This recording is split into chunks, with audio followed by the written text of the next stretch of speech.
Hello and welcome to Eastern Geeks Out, an EP Media associated podcast where we'll be discussing news and interesting topics in the gaming and entertainment world.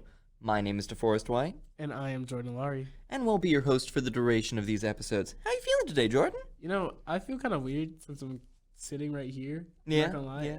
I don't know. I just don't know. Imagine our camera setup probably looks pretty different. You're over there, you're not over there. Yeah, no, I'm looking this way. You're looking this way. It's kind of weird. It's kind of. It'll be fine. I mean, the problem solves itself if we just stare directly into our respective cameras the whole time and we never make eye contact with anyone else.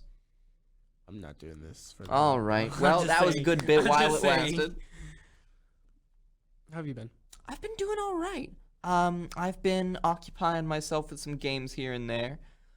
We've had a bit of an off past couple weeks. Last time we were recording, Gamescom was currently active, and honestly, we covered most of the things that we would be like talking about normally revealed at Gamescom during that episode. So even though we had like a few things revealed in between now and then, we had kind of a slow week. So I'm gonna take a little bit of a retrospective look this time around and talk about some things more on the gaming culture side of things and just see where that takes us. Okay. Starting out, we've talked a lot about movie tie-ins, both from like having movies based on video games and having games with respective like movies that inspired them.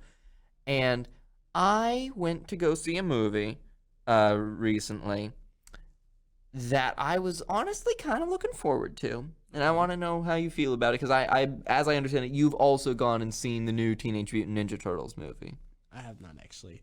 I'm not gonna go. Really? Okay, you were hyping it up, and I thought that you had seen it. I don't like it. You don't? What do you mean you don't? You haven't seen it? I don't want to see it. That's the thing. I don't like it. What? It's something about like the little kid cartoon look to it that's just. I don't like it. I just look at him and I want to punch him. I'm not even gonna lie. Like it's that bad. Would it make you feel better if I tell you that during this movie they do in fact just get punched a lot? Now is it like the kid cartoon kind of punches where it's like, boom, pow? Like I get stabbed in the face. I'll go watch it. Yeah. I'll go watch it. So I did go see the movie. You don't need to.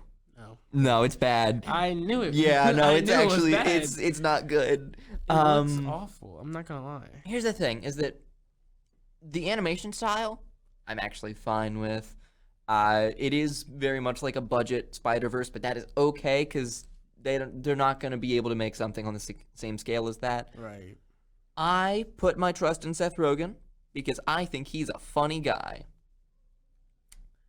This movie.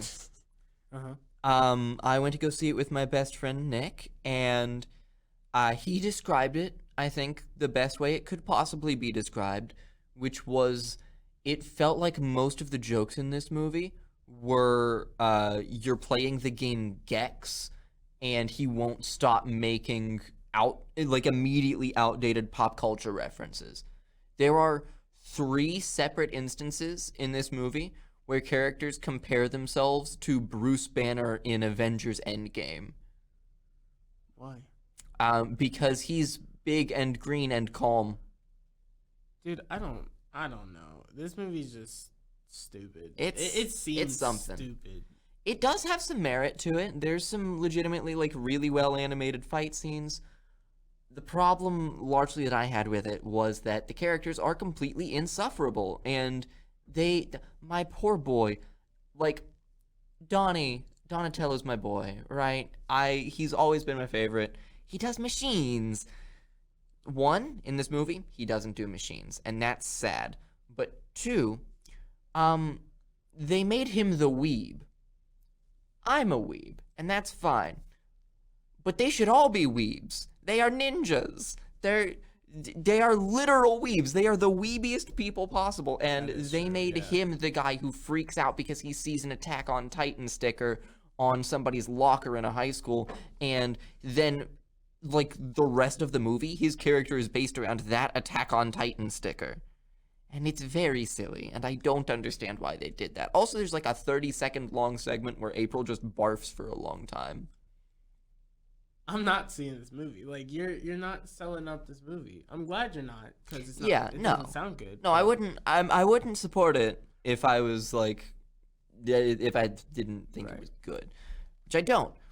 But fortunately, you don't have to see the movie. Why? You can skip straight to the sequel, which is being developed right now as a game. There's going to be a game released, and it's developed by Outright Games. Okay. And it is going to be a direct sequel to the events of the movie TMNT Mutant Mayhem. This was announced, I believe, literally yesterday. And normally, I'd be all on board with this, right? The last TMNT game that came out, Shredder's Revenge, it's still being updated even now. It's got beautiful sprite-based graphics. It's a side-scrolling beat-em-up, the style of, like, Turtles in Time. But it's got sort of that, like, Scott Pilgrim versus the World feel to it. Which is getting an anime this month. I'm very excited for that. Yeah. And I was honestly feeling like, okay, this might actually be somewhat redeeming for this. And then I Googled Outright Games, the developers. I'm going to read you a list of things that they've developed. And let me know if you pick up on a theme here, okay? DC League of Super Pets. Paw Patrol on a Roll. Jumanji, the video game, 2019. Crayola Scoot. Ryan's Toy Reviews Race with Ryan Deluxe Edition.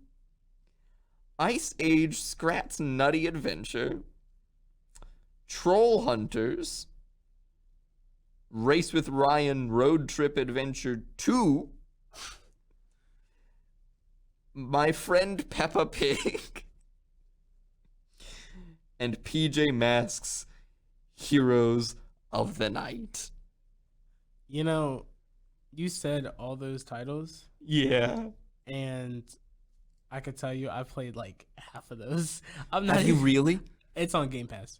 Why did you download them? I felt like I was just like, you know what? Definitely My Friend Peppa Pig. I was all over that. I was like, this is my game right here. I can't tell if you're fucking with me or not. I'm dead serious. I bought. Well, I didn't. Obviously, I have Game Pass, but Right. Paw Patrol on a Roll is on there. I think that's actually coming out, or it should be on there already. No, it should be on there. Okay. I understand you having access to it. Why would you play it? Cause I wanted to, and I got bored. I was like, you know, You got bored and your first choice was Peppa Pig? My Friend Peppa Pig? Yes. That's the first choice I'm going to. There was another game on here that was supposed to be the big finale like punchline thing, and you've completely derailed it. I don't know how to respond to this. You've ruined me. You've ruined me and I'm ruined. I mean, technically, if we're also comparing similarities, they're all kids games. They are all made for kids. Clearly, yeah. Clearly, but I mean, you asked. The last game on the list was Coco Melon Play with JJ. Please tell me you haven't played Coco Melon Play with JJ. I have not played that. Thank God. That's not on Game Pass, or I would have. I'm not gonna lie. No, why? You don't have to. I think they should just have a category in Game Pass for like just these games. They do. Garbage? Swill? It's actually The Trough? Good. My Friend Peppa Pig looked so much like the show. I'm not gonna lie, it was pretty good. Not the hardest thing in the world to animate, I imagine. No. It was really. There was no story to the game. Actually, I'm not gonna lie. I wouldn't think that there was. Now, if you want a game that like looks just like the show, go play one of the South Park games. Dude, South Park, those games are actually really they go hard. They're great. Are fun. Like, I think I played. Which ones I played? I played the Fractured Butthole. Yeah. I'm not gonna lie. I didn't get the reference when they said the Fractured Butthole, and I was like, wait. Because it's an anus. Because of the butthole, yes. Yeah. Because of the butthole. And it's broken. I didn't realize I was that oblivious to this game. But the game was actually really fun though. Oh, it's fantastic. That's the only kind of like Very Mega Man I Battle like Network. it. I really like that. I wouldn't play it like if it was like any other franchise other than South Park. Yeah, I can see because you're not a huge turn-based combat guy. No, except like Pokemon, but like Yeah, that. I mean, I think Stick of Truth was probably closer to Pokemon than yeah, Fractured Butthole. Fractured Butthole was. It was all grid-based. Yeah, I was about to say that one's not up my alley at all. No, But I still played it because it was South Park. yeah, of course. Mm-hmm. Well, moving on a bit, we do have a few other in the same vein as Mutant Mayhem, but in the opposite direction. We have movies that are being adapted from games. We've spoken a little bit about Iron Lung before. We spoke briefly about it, but it's worth going over now. We're about a month out from the FNAF movie, which I still can't believe is a thing that's happening. I don't know what they're gonna do with that. Gran Turismo is in theaters now. I haven't seen it. I haven't either. You can't make me. I'm not gonna go see that. And then one that was announced today, actually. Annapurna is making a movie based on a game that came out last year for next-gen consoles. Do you remember the marketing surrounding Stray? Yes, there was very much hype about Stray. People really liked Stray. I personally didn't get it. I didn't. But it's being adapted into a film, like full feature length. Yeah, Why? the cat one. Why? Because cool set pieces. That I see. I never beat Stray, so I can't really vouch or talk about Stray. Sure. But I can say that it was alright. It was just like that game that I'm like, if I'm so bored, I will be a cat and meow. But if I'm gonna do anything else, I'm not doing it. I'm curious the direction that they're going to take with it, because I do think having your main character be completely unable to interact with anything outside of like just walking around and knocking stuff over and going places is an interesting mechanic. And we've seen movies where all of the dialogue is outside of the main characters done really well before. I mean, look at WALL-E. That's a beautiful film. Beautiful film. Everyone still talks about it to this day. Come on. Now, is Stray going to be WALL-E? I don't know. I don't know. I feel like it could. Like, it could. It's got a like similar enough it does. world. It really does. It's got that vibe to it. I feel like with this movie, especially that point, I feel like it could be a good film if you do it right. You know, like obviously something about Stray is keeping people like going and staying for the game, but obviously not me. But it did strike me as one of those games that reels people in on vibes alone, and the vibe is just strong enough to keep them there. I agree with that. But it did have a good story for what I remember. It was like, you know, you got to meet that robotic friend or something like that and help him out. Even though I was very confused why a cat would be helping out a robot randomly. But who knows? Gaming universe worlds. Yeah, cats really aren't known for being helpful at all. No, ever. they were probably just. They're kind of evil, right? Yeah, you know, just generally bad. Bad. Yeah. Anyway, before we get canceled, did you know Bethesda's making an Indiana Jones game? I heard about that actually. Yes. It's supposed to come out in 2024. I mean, obviously they've got their hands full right now, but we'll get to that. But like, that's such a weird choice to me. Not for them to be making that, but like, I don't, off the top of my head, remember another like pre-licensed game franchise that Bethesda's ever done, like for an existing IP. I guess technically Fallout had like some lore prior to the original like PC games, but I don't know anything about it, and I think most people know Fallout as the game franchise, like the video games. Yeah, Indiana Jones is iconic. I know that Fallout actually had their. I don't know which one came out first, but I know Fallout had that mobile game, didn't it? That Fallout Shelter. Yeah, Fallout Shelter. But that was still well into the Fallout franchise. Yeah. I don't know. I'd have to look into that. But I know that they're making the Indiana Jones game, but I don't know what direction they're taking it. It seems weird to me because like if it's a game that just takes place in this like sort of parallel world to ours that Indiana Jones movies do, where it's like, yeah, there's all these relics and there's weird shit going on with them, and it's up to you as all these player characters to go find them, then that's neat. But I think it's probably more likely that they're going to have you play as Indiana Jones, which strikes me as odd because Bethesda's games have always been so focused on character building. That's what I was thinking. I feel like what they could do is make it in the Indiana Jones universe, Yeah. but still have a character development. I mean, a character customization. Because I was so confused when I heard that too. Was they're not? I don't remember a game where they actually just had you as a character and not you create your character. So it also would introduce the like weird concept of like Indiana Jones has like one or two like big gun moments, but he's not really known for toting around a gun. right. He mostly picks stuff up and hits people with it, or he uses the whip.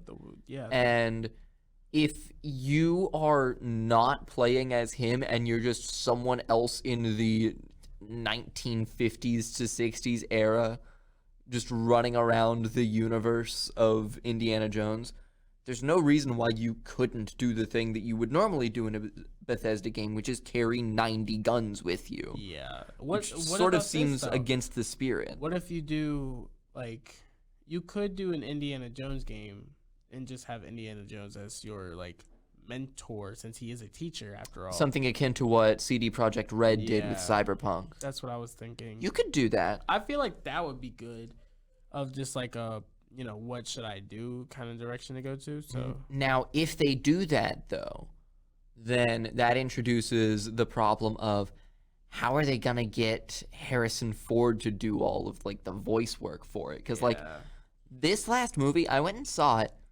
It was impressive, but it was a stretch. Like I sincerely doubt he's ever gonna be able to do anything on that scale again. And Bethesda's not known for holding back. Yeah, no. So if they do make an Indiana Jones game, I think it's either going to... I can see this going one of a few ways. One way I can see it going is you get some like intro lines with him where he's just got a really limited time in the game and Harrison Ford does those lines.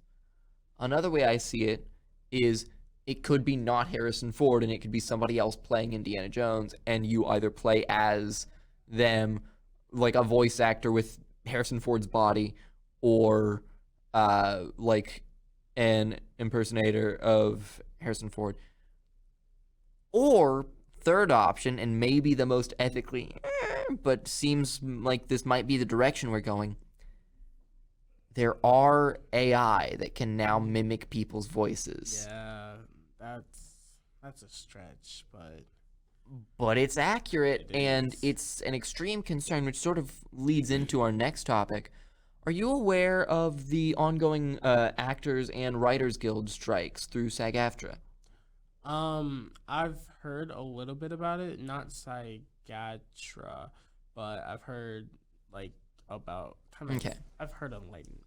So SAG-AFTRA is basically a giant union. It's made up of writers and actors, producers, like the people that make shows possible outside of the executives. And there is an ongoing strike that is basically preventing new TV and movie content from being made in real time until the people producing that content are able to receive better wages and actually, survive. The companies on the receiving end of these unionizations are not being super receptive, and I seem to recall one quote of a higher up, I think it may be MGM or Universal, but don't quote me on that, saying, well, I mean, they'll have to run out of food eventually. They'll come back and write for us once they lose their apartments, which is evil. It is. I mean, it's true though, but like, I mean, sure, in the Sure. loosest sense. Yeah, but that's Um, messed up. it's not great, but that's an ongoing thing, and we are just now. I think as of yesterday, we don't know the results of it yet, but we do know that there is an ongoing, or there was a vote held within SAG-AFTRA for permissions to be granted to extend that to include writers and actors for video games. Now, one, I'm gonna go ahead and say I'm fully supportive of this. I think that they should do that. Uh, Everyone deserves like a fair living wage, and their work is valuable. Things literally can't be done without them. Which might not actually be true, because there's several companies, Bethesda not the least of them, that have been talking about potentially having everyone be voiced by AI in the near future and replacing actors altogether, which would be ethically muddy at best. But if that's the direction that things are taking, I mean, shit's wild. That's just awful, though. Like, ethically speaking, let's be honest here. Mm-hmm. That's messed up. Yeah. Using people's voice like that, messed up. Like, Sure. there was what was that one Netflix? It was, this is kind of how I found out more about like the what would happen if you already have your voice out there, Mm-hmm. and they just Was it a Black Mirror episode, maybe? yes, it is. It is. I'm not gonna lie. I kind of skipped ahead. I didn't know that was the final season of Black Mirror. Mm-hmm. When I Every episode of Black Mirror is completely independent. I They're know. all movies, so it But doesn't matter. I was very shocked, and I didn't really realize like how much of an impact AI could have Mm-hmm.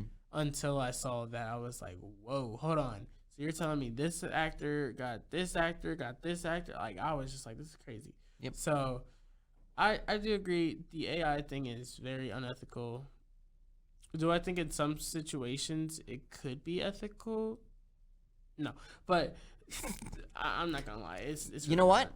I actually have situations where I do think it would be ethical, and that is where it's not actively taking a role that a human would have had.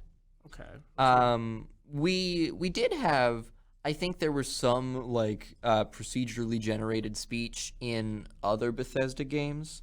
I think that's how speech worked in Skyrim, where they had a voice library. So instead of like people like saying specific lines, it could make sentences and then like patch together like individual like words and short phrases to make up those sentences.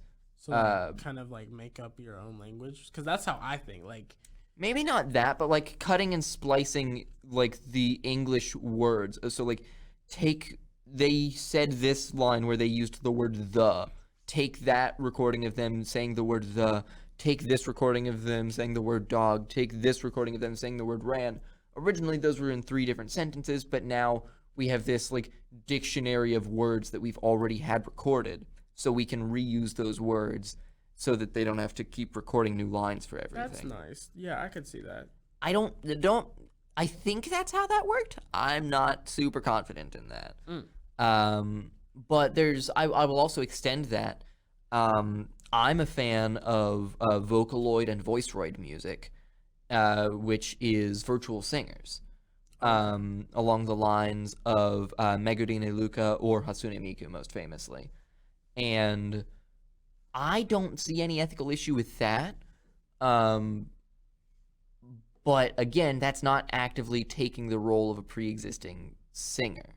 It's not like something with a band like Gorillaz, where the band are all like fictional characters, but there's a real person providing the talent behind those.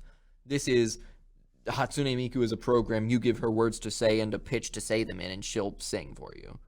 And anyone can go do that. The talent is playing the instrument. And I think that's fine. The problem is when we attempt to apply that same logic to something like acting, and we're able to mimic other people's voice patterns to such an extreme degree, I don't think it would take a very long time for people who previously would have been just like extras for a studio to say, hey, come on in, we'll pay you $1,000 to come in and record 100 lines of dialogue, and then we'll never see you again. Bye-bye, and that's a one-time thing. But if that company has that recording, they can use it forever, and they can develop an AI based on that person's voice, and then they can use that to say whatever the heck they want in any future project. And I think once you bring, like, intellectual property law into how these AI speak and are developed, that's where you get into, like, the real weird ethics of it. So now that this is like sort of encroaching on gaming territory where it's previously been just like a mainline broadcast media sort of thing, it feels like maybe that's the direction we're going, and I can't think of a good way to prevent it from happening. I really can't either. I'm not gonna lie. It's a thing of there's definitely gonna be someone out there that's gonna be like, we should do this. We're gonna do this. This is a good idea. We're doing it. Like, I can tell you who those people are. Those people are the people who work for these companies on the higher level who are like, we can pay an actor a bunch of money or some money one time and then have that forever. And then never have to pay that actor again. And that's a cheap and effective way that minimizes labor and gives you a very fast-growing library of resources to use for everything. And that's terrifying. It is. Like, whose voice can they do next? Could they do yours? Could they do mine? I mean, yeah, honestly, because we have these podcasts published already, it's completely feasible for somebody to develop an AI based on either one of our voices. I mean, I'm not gonna lie, as long as they don't say anything out of pocket. Oh, but they would. They would. They would. I'd be fine with it. Like, if you want to take my voice, be like, hey, shouts out to this dude named Jordan. Like, I just took his voice, but like, hey, his voice kind of cold. Like, I'll be like, appreciate you. Like, Nah, they're gonna have your voice reading a manifesto in a week. I feel like that. I'd be like, okay, hold on. I can't do that normally, so you Yeah. nah. But I mean, hey, if they own the AI, are they within their rights to do that? It gets iffy. It's not great. It does. Moving aside, stepping away from the AI discussion, more back towards like another section of like gaming culture. We talked a little bit about rental services with games previously. Yes, we did. And we talked about Netflix briefly. I actually started taking advantage of the games that I get for free through Netflix. Because I, as a kid, was huge into Bloons Tower Defense. Oh yeah. That was like on Cool Math. The third one in particular, that was just like, yeah, set up, beat that shit in an afternoon, you're all great. I get the 6th game in the series for free just for having Netflix, and I've never looked through their games library on there, like ever. But they've got like a lot of games, and there's some weirdly high profile ones. Like you can get Samurai Showdown by SNK on there, like the new one from 2019.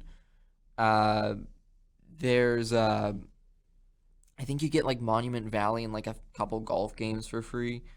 And that struck me as weird because, I mean, on the one hand, like they're clearly downgraded versions of like games that weren't meant to be mobile. Maybe less so in the case of Monument Valley, but like these are games where they've had other releases and this is not the ideal way to play this game, but it is free with the service that you're already buying for not games. Like nobody's buying Netflix because of these things. So this is just a thing that they put on there because they thought it'd be fun, I guess.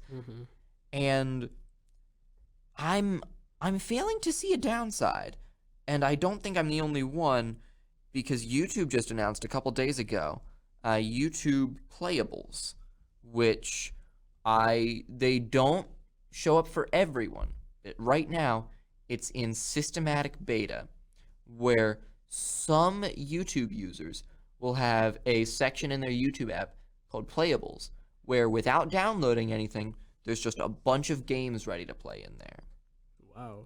And there's no way to tell whether you're one of the people unless you just happen to see it in the menu, which is a bizarre strategy for testing to me. Because if I'm being 100% honest, while I'm interested in looking at these things, they are very basic mobile games, like try and drop the ball down the tower basic.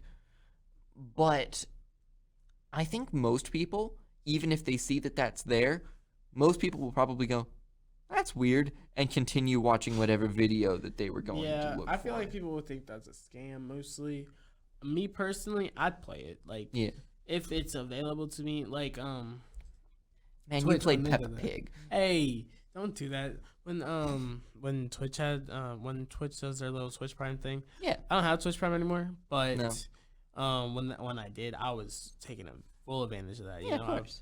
I download every single game on that list, and I would just have it. It's easy to forget that easy. that's just Amazon. Right. Yeah. Like, it's free. Free 99 is the best 99. Mm-hmm. Not $3.99, but free 99. I appreciate the clarification. Now, to be clear, free 99, colloquial term, is just free, Yes. despite having the 99 after it. The 99 is for that extra effect of it's free. So what's the difference of like free 99 and 0.99? $0.99 is still like 99 cents. Free 99 is like, But 0 is free.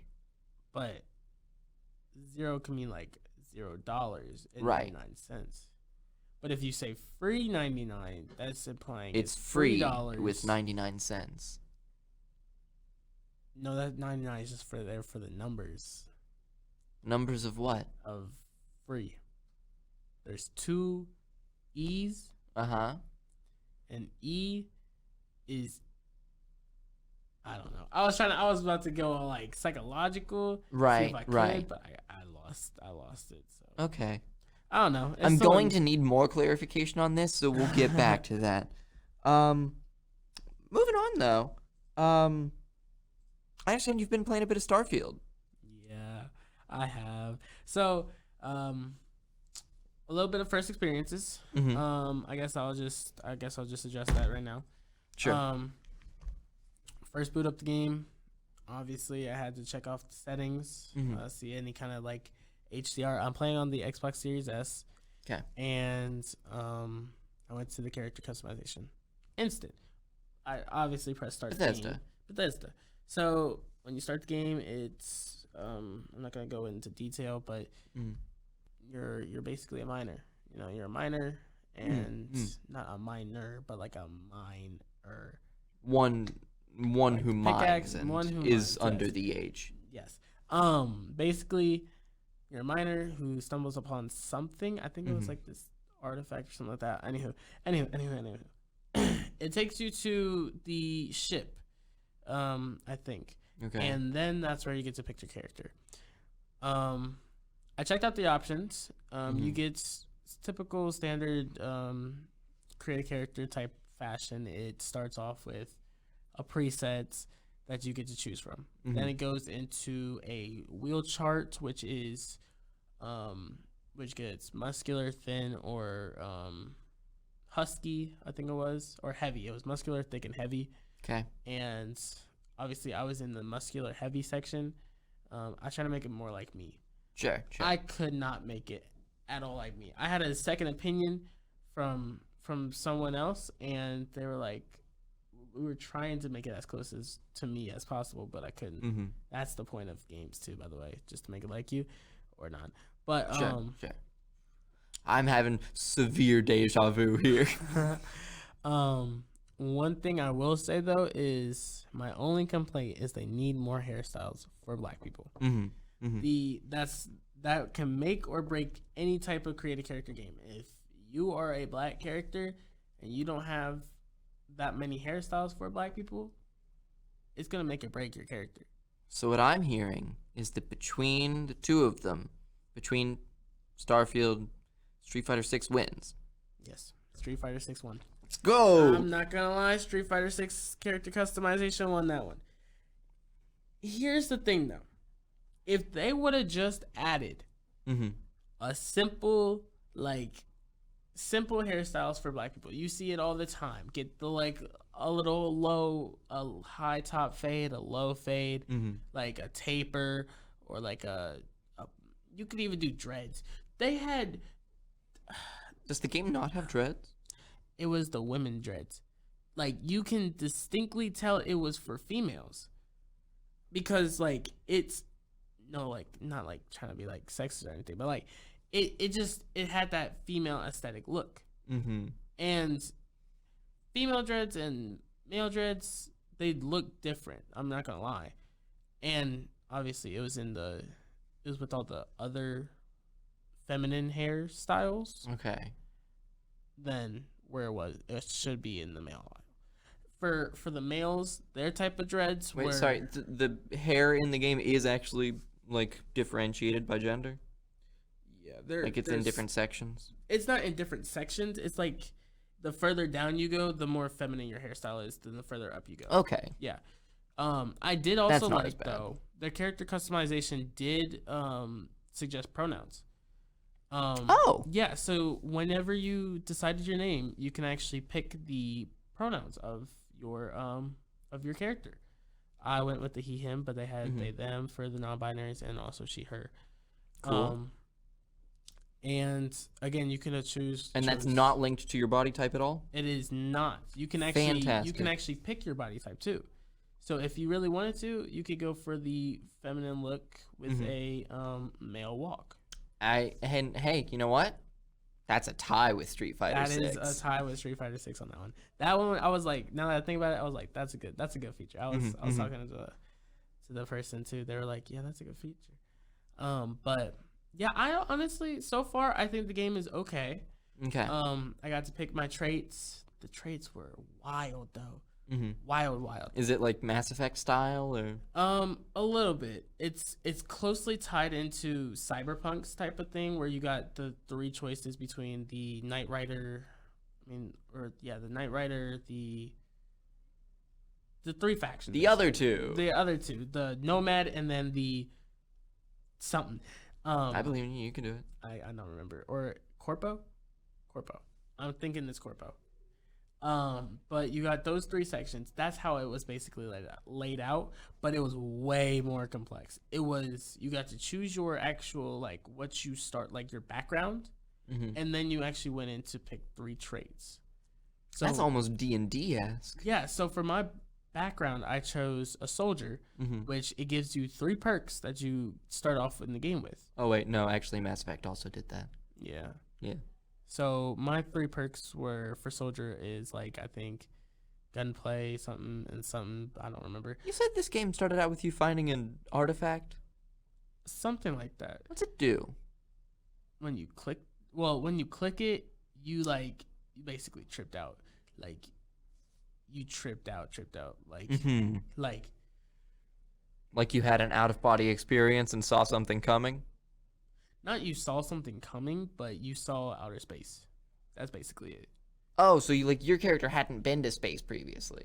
I don't think so, no. How do you get to space? I don't how does he get to space? Yeah. So basically they get attacked. The mine gets attacked by I guess a faction or something like that, and another faction that you're talking to gives you it's all wow, you got some good fighting skills, come join our crew. And I remember that. Yeah, they were like, no, you could choose the not right now. I chose the all right, see you later. It's and they gave me the watch. Yeah, and then I guess that's when I go off to space. I don't know. That's as far you as have yet to get to space. Yeah, I have yet to get to space yet, but gotcha. I got the watch. That's all that matters. Now I will say, one, I've not played this game yet, so purely based on your description of it, I'm like, that is the opening of Mass Effect. That is how Mass Effect starts. However, I will not pass judgment because I have not played this game. I will say, that all sounds fine. The discourse surrounding this game is like a coin flip online, man. It's seemingly split 50-50 on whether this game is one of the best things ever created or absolute garbage. And I think if we let it settle, it'll probably land flat on the side and it'll be a pretty good game. You know, me personally right now, my honest opinion, and again, I had another opinion on this too, but they thought that it was boring. I also kind of thought it was very lackluster. It was a lackluster game that, again, it's very slow. I've heard it gets really good very 12 slow. Hours in. See, that's long ways. Ye of weak will. Nah, I'm after this recording and after work, I'm gonna be playing this game. Like, this game is gonna be beat. I grew up playing JRPGs. 120 hours ain't shit. I'm just saying, it's something about the it's something about that. It's just, I don't know. I gotta get used to it. Obviously, I might try to try it on PC, because I feel like this is just, I know it's made for PC. I know it is. That's kind of why I wanted to experience it on PC. But now that I know that there was no like fidelity changes on the Xbox, I'm probably gonna go to the PC and be like, I can probably run this on my PC. Okay, no problem. So we're gonna try it on PC, and I might like it better that way. Okay. But I have to get more immersed in that story. So now, are you gonna like transfer your save data over from one to the other, or just start fresh? So are you gonna have two games going simultaneously, where you're like different classes and different perks? I mean, I was thinking I might do that, but then I was like, just delete the one on the Xbox. Yeah. It's just, who knows? Speaking of, we talked a little bit ago, and then also a while before that, and then a little bit before that, about my continued obsession with HoloLive and VTubers, and this eventually resulting in me playing the Vampire Survivors clone, HoloCure, which is the game where you play as all of these VTubers running through and defeating like waves of enemies as you're picking up items, upgrading, leveling up, etc. And last time we were in here, I talked about like the new update that was coming out with like the fishing mechanics and the building of a home, and like they put this whole like Stardew Valley-esque system in there, which is all very cool and very fun. It did something to me. We talked about Diablo 4. Neither of us were gonna play Diablo 4. Did you play Diablo 4? I played Diablo 4. Okay. I'm 20 hours into Diablo 4. Okay. I started playing Gungeon. Enter the Gungeon? Oh, yeah. I am 30 hours into Enter the Gungeon. Along with... Yeah. Diablo 4. It's been 2 weeks. You've been playing 50 hours of... I have been playing top-down roguelikes because HoloCure made me go, this is fun. And then I looked at those games and went, close enough. Talk about it. How do you think... I want to hear about Diablo 4. Okay. Right Diablo 4? Fantastic. Really? Absolutely love it. I am playing as a rogue because the monk isn't in the game yet. But the character customization, I actually quite enjoy, because the equipment that you pick up, you can destroy. You can take it to a like one of the town areas and have the blacksmith at that area destroy anything you pick up, and it will give you the materials that it was made of, and it will also let you change your character to look like they're wearing that outfit even when they're wearing something else. Oh, wow. Meaning that now you can make your character actually look cool, and instead of having a weird amalgamation of the strongest and therefore random shit that you pulled off the ground. See, that's what I like about video games. I Mm-hmm. like that idea. Yeah. It's very nice, and I'm enjoying it greatly. Does that mean that I most of the time just go without armor? Maybe, but I think that's fun. Uh, and I'm also very much enjoying, surprisingly enough, the presentation of this game is absolutely stellar. It opens up with this, like, I'd say greater than Hollywood level cutscene of Lilith being summoned, and it is creepier and more mesmerizing than any horror movie I've ever seen. I would put it roughly on the same level of John Carpenter's The Thing, and it's mesmerizing. I love it. But then also the voice acting for the actual characters in the game, once you're like, playing and shit, your character, at least for I'm playing female rogue, it's a good job. This like very like well done performances.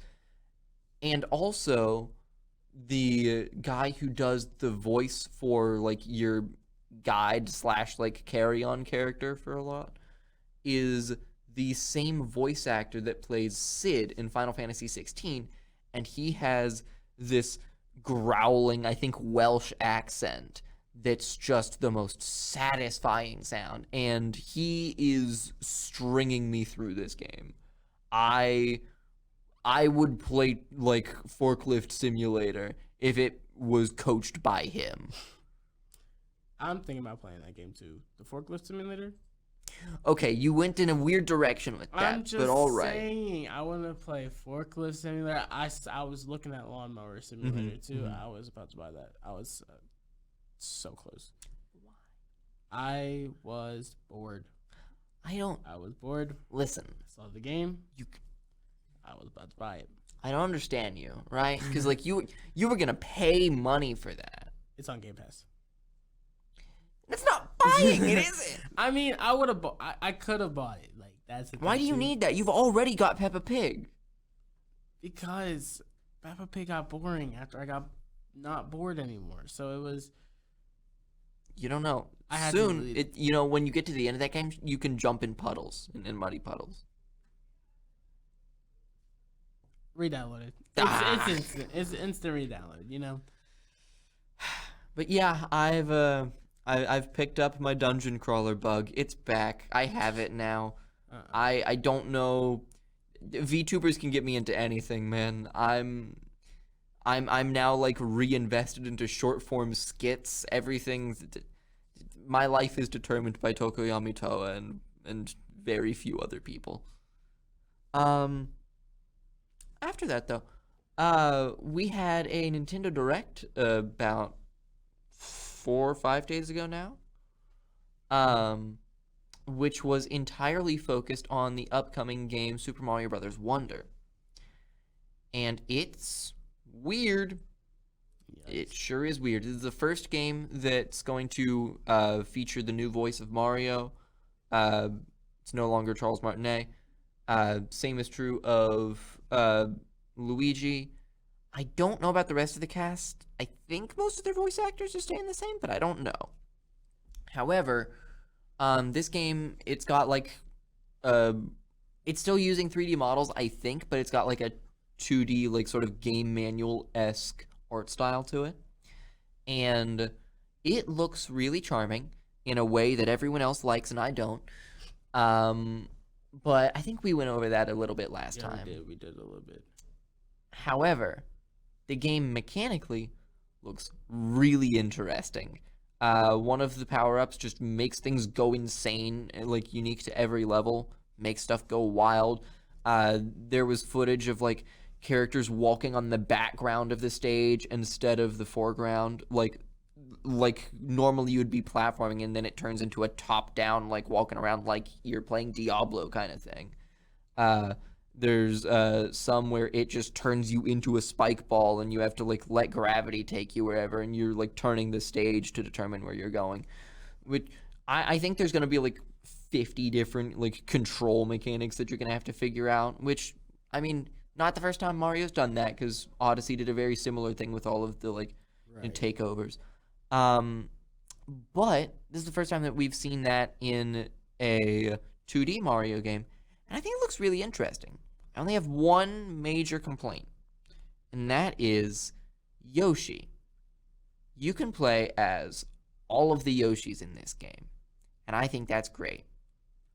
You can ride all of the Yoshis in this game, and I think that's great. But choosing Yoshi makes you invincible. Why? It is a little Timmy mode. If you choose to play as either Nabbit or Yoshi, then you no longer take damage. It makes it to where the game just no longer has consequences outside of lava and pits. That's not really that fun. Like, It's games not don't great. get fun like that. That's It is very clearly meant to be, I think, a like if you're a small kid playing the game and you right. have this. I hope that they like patch in an option to turn off easy mode for Yoshi specifically. I don't mind it as much as Nabbit because that's sort of like always how he's played. But Yoshi shouldn't be a crutch. Yoshi should be on hard mode. I'm not gonna lie. Or Toad. Toad could be on easy. Yoshi should be on hard. You can play as Blue and Yellow Toad. They're fine. Ooh. You So can then also play as Peach and Daisy. So then make the yellow Toad the hard mode, Mm-hmm. and then make the blue Toad the easy. No, switch that. Make blue Toad hard mode, yellow Toad easy. Here's something else actually that I remember from the direct. You know how most of the characters have like unique things about like their jumps that have been around since like Mario 2 of like Luigi jumps higher, Peach can float in the air, that sort of thing. Mm-hmm. It's all gone. What? Yeah, they all play exactly the same now. No. Yep. But that's Everyone has the exact same physics. Everyone's the balanced best to be the part same character. of any kind of Mario game. It's just seeing like the different people. Definitely when you're playing like when you're on Yoshi and his little legs just go Oh, Yoshi does have the flutter kick still. good. But again, Yoshi is like easy mode.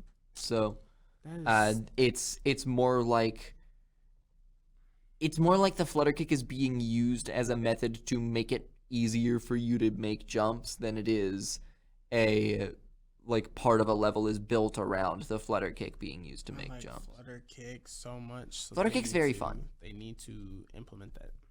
I mean, it's in the game. It is in the game, but stop putting Yoshi on easy. Yeah. That's not okay. That's really my only huge complaint from what we've seen so far. I'm mad about that now. However, there is something interesting that I would not have anticipated from a Mario game, which is that Super Mario Bros. Wonder has a market crafting and upgrade system where you can equip badges to each of your characters that you can purchase or craft or obtain through like mini games throughout the world, and they give whatever character has them equipped a unique skill.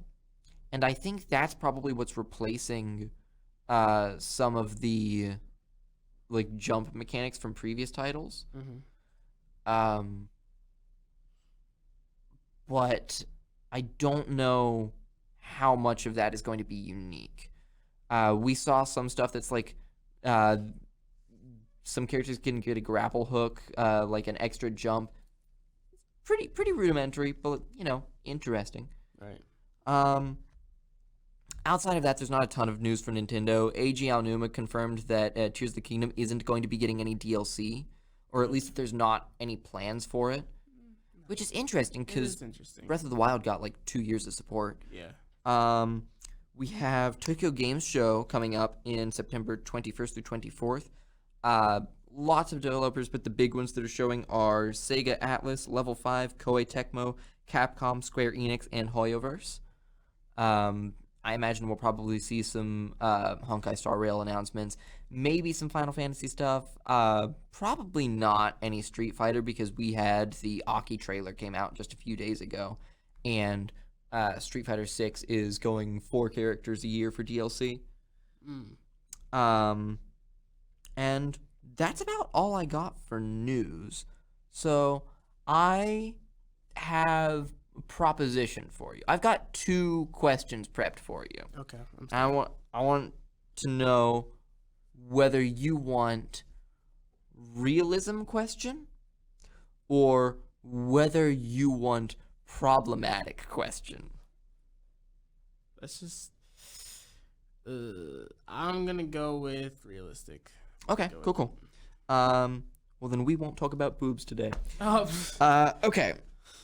So, right before we started recording, I watched a trailer for an upcoming game called Subliminal, which I thought was going to be a sequel to the optical illusion game Superliminal. It wasn't. This game is the single most graphically impressive thing I've ever seen, because it looks like someone picked up a camera and looked around a room for most of the trailer. And until I saw the little thing that said in-game footage at the bottom, I thought it was a proof of concept teaser where someone was doing exactly that. It is a first-person liminal space horror game, and it looks real. I feel like I've heard of this game. It was announced a while ago. The trailer came out 6 days ago. I don't think I saw the trailer, but I think I've heard about the game. I don't know where I've heard it from. I think I've heard about the game though, but again, as I just said, I did not see the trailer yet. I wanted to ask you, what do you think we're going to do for future console generations? Because this is coming out this year. This isn't even a future thing. This is a 2023 release. And it looks, if it comes out looking like the trailer looks, it looks like real life. Unequivocally, it looks like you're in your house. And that is current console generation. What do we do? Where do we go from here?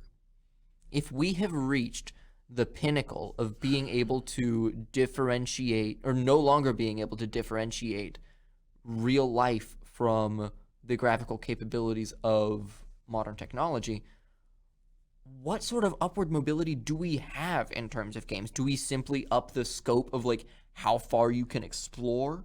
Or do we take these more introspective games and push them to their limits? Or do we forego realism entirely? What do we do with this?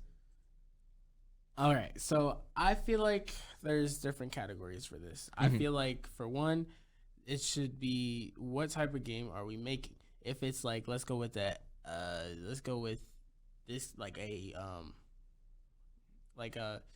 like a story-driven game. I feel like we can push more realistic. I feel like making these realistic games is getting us one step closer to actually making, I'm going to go with the future, making VR look or even maybe feel real. If we are upping the scopes this level on this type of console, maybe we should try to design VR to push towards that level as well. We're already seeing a large push towards VR. We are definitely seeing that. And definitely for either VR or AR type games.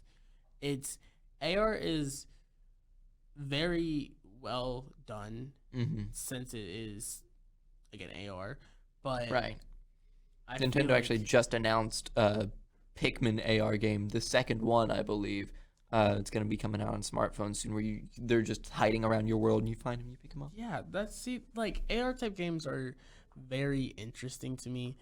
But again, if we were talking about just the future of where we're heading in gaming terms, my main focus is to see in like when I am 30 years old or something like that, to just be like, holy crap, is this real? Like, am I playing a real life game? Because now, I saw there was a demo game that was releasing on Unreal Engine 5 that made you actually be able to talk to NPCs, and they actually respond AI generated. Do you remember the name of that game? Because I've seen footage of people going around playing it, or playing something that sounds like that, that's like a murder mystery, like investigation kind of thing. So did you ever see the, like, again, the demo, like the like alpha thing to the Matrix that was showing off on I Unreal did. Engine 5. I did. So Yeah. think about We that. downloaded that. I'll look it up after this, after all this, but Mm-hmm. it was basically that, but with the AI NPCs. So they basically talk to you. Is it vaudeville? It might be. I don't know. I didn't look at the name at all. I just saw a YouTuber play it once, and I was like, wow. We're getting there to the level of he was over here flirting with a character, and she was like, one of them were like flirting back, or he was also flirting back. Like, it was just. I've had you mess around with like the AI generated like response images before. Yeah. And it was just crazy to think that. And definitely, again, it's starting to become more realistic to the point where I want to see when I'm 30, the point of, is this real or is this fake? Like, now you got to understand what you're asking for. Earlier, we were talking about the possibility of having AI generated voices and the ethical issues that come with that. What do we do when I am able to go on character.ai right now, type in some information about, hi, my name is Jordan Lowry, and give a brief description of your character, and then come in with an AI of your voice and give it to that thing? That's just weird. Like, this is the thing that's like, it gets you thinking about, like, if we did have like the future of gaming, what kind of stuff could we like do with it? Like, that's another Black Mirror episode. I haven't seen it. I didn't see that episode. I saw about 3 or 4. Anywho. But yeah, I feel like, to answer the question, the direction I feel like gaming is heading is we're gonna see, again, way better graphics. We're gonna see, again, depending on the game, obviously there's gonna be some cartoon games, there's gonna be some kind of like, top downs, anything like that. But how do we get better than what we can perceive as reality? Make it better. You see all these, like, you see the trailers and they'll show you like clips of it, but let's be honest here, the whole game is not going to be that good. The whole game's always going to have bugs. The whole game's always going to be like not really live up to the trailer or the hype we were expecting. So I'll have you watch it afterward. Yeah, I'm gonna have to see this, and I'll show you the other thing. But I think if you make this game better, to make the game better, it's just like simple. Just make it feel better. There's some kind of error to this already. Like, there ain't no way it's just this perfect. Like, I sure don't see one. I didn't see the trailer, so I'll nitpick. I'll be like, yeah. But we'll get there. Well, I think that's all I got for you today. Thank you so much for joining us, as usual. If you would like to listen to any of our other podcasts, you can find them at www.easternprogress.com. As usual, I'm Deforest White. And I am Jordan Lowry. And you all have a lovely evening and night.